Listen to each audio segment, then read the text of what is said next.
Hey Cheeseheads, it's me, Arabella, and today I'm going to be answering some frequently asked questions and some questions y'all have submitted to me. From the day I met you, got me seeing double. How could I forget you? Mad love, mad love. Ava the Art Cake asks, what made you get into self-shipping?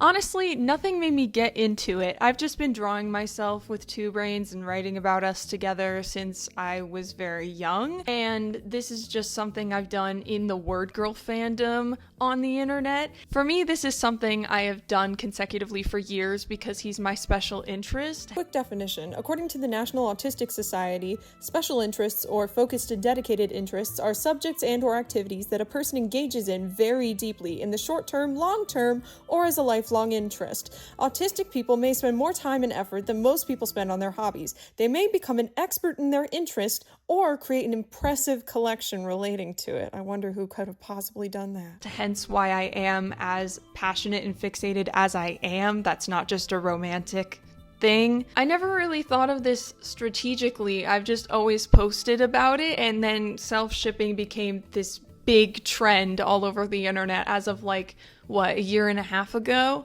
But yeah, for me, it's just kind of always happened. There's not one specific route to it. Probably my most frequently asked question, Bizarre Flowers asks, how/when did your love for him start? My love for him started when I was a kid and the show's target audience, and he immediately caught my attention because one, I've always been obsessed with mad scientist characters, and two, I'm obsessed with mice. But the deeper reason being his struggles with the mouse brain and being obsessed with cheese. I, as a kid, resonated with that a lot because I had a very similar nutritional issue. And so I was like, he would get that. He would understand that even when I was, let's say, about 9 years old. That really made me think maybe there is somebody else out there struggling the way I do. He kind of encompassed everything that I've ever loved in a character. Selfshipper asks, I hope this makes sense. What would you say your favorite part of being a self-shipper is? I would say definitely the creative inspiration. I have been more passionate about art than ever making stuff like this. This was my favorite thing to draw as a kid. This was my favorite thing to write about. This was my favorite thing to compose for. It's definitely helped me on my creative journey, and I think it's just so fun to be cringe and free. It feels very liberating. Adeline Harlow asks, how does your self-ship work in everyday life? Like, do you allow yourself to crush on or date other people? In real life, I basically treat it as a very passionate hobby, and so my relationships with people are pretty much not affected by it at all. So it's never really hindered any of my relationships. I've even met people through this that I've dated who I'm still friends with today. As you can tell, I'm very public about all this stuff. Like, it's no secret. So anyone that's asked me out or has gone about dating me already knows about this. Some of them have tried to tap into this whole thing, but at the end of the day, I value the people in my life so much higher than any fictional crap that I do. So yeah, I can date, I can crush on whoever, I have freedom over that. It's never really hindered or gotten in the way of anything. Starlight Arises asks, how do you go on dates with an FO since they aren't exactly on the same plane of reality? When it comes to this hobby, I don't really do dates. Sometimes I'll post activities related to him that I like to do, or I could write up a scenario of a cute date or something. But for me, I don't really take this in the way that most people take an actual relationship, so actual dates aren't exactly something I've done, but who knows. Musical Fan 35, hey Brie, I love you girl, asks, how do you stay consistent when people don't always encourage it? That is a great question. You can't go in strictly with a blocking out the haters mentality because at the end of the day, it is a very weird hobby and you need to know what you post online. But from my experience, it's about how you process it. For me, I focus on it as a hobby and not filling a relationship position that an actual person would.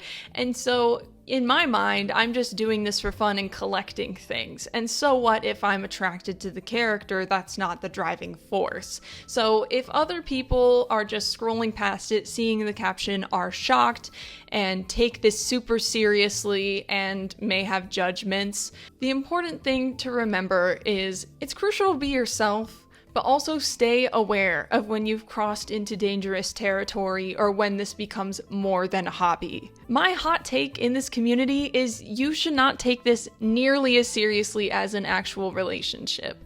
This is a special interest of mine, hence how passionate I am about it. If I were to treat a partner like this, it would be kinda cuckoo. So stay safe, focus on yourself, and have fun. Silliest Sosa asks, first piece of Selfship merch? My first ever piece of merchandise of Dr. Two Brains was the book Two Brained Terror. For some reason now, people are reselling it for insane prices, but when I got it, it was like around $20. This is basically a little book detailing the plot of the Word Girl episode When Life Gives You Potatoes. It's very cute, it has some little dialogue bubbles and such. But in terms of Selfship merchandise, I guess the first physical piece was a painting I drew, and I want to say like 10th grade, and my first piece of like Selfship merchandise that I've purchased, it was probably this lovely piece by Eva Skycastle on Instagram. Go give her a follow. I've loved her work for years, and I was like, I have to have this in the collection, and now it's here. Danaconda1 asks, what's a song that you think matches Dr. Two Brains and a song that matches y'all's relationship? And Candy the Ink Demon asks, are there any songs you associate with Two Brains? Do you have a playlist? Oh, I have quite a couple playlists. Some songs that I definitely associate with Dr. Two Brains are The Beast by Milt Buckner,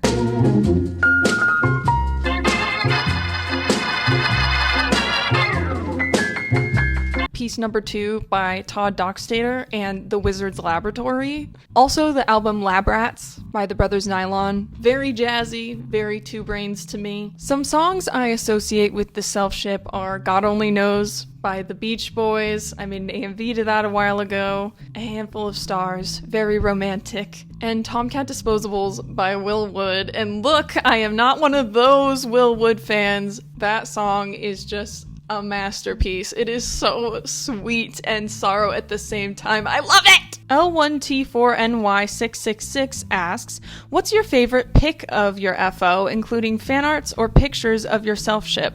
My favorite picture of him is this screenshot from Dinner or Consequences Part 2, where he's leaning on the door and he's going, hello neighbor. In terms of photos of my Selfship, my profile picture, which was drawn by the lovely DJ Sadbean, has to be my favorite piece. Go check her out. And in terms of fan art, I'm really obsessed with this piece by Pastrami Sandwiches on Instagram of Steven and Dr. Two Brains doing little like shadow puppet silhouettes. So I'd say that's at the moment my favorite piece of fan art. I think that is so cute. Again, also check them out. Utyrannus27 asks, do you ever think of him as a real life person before?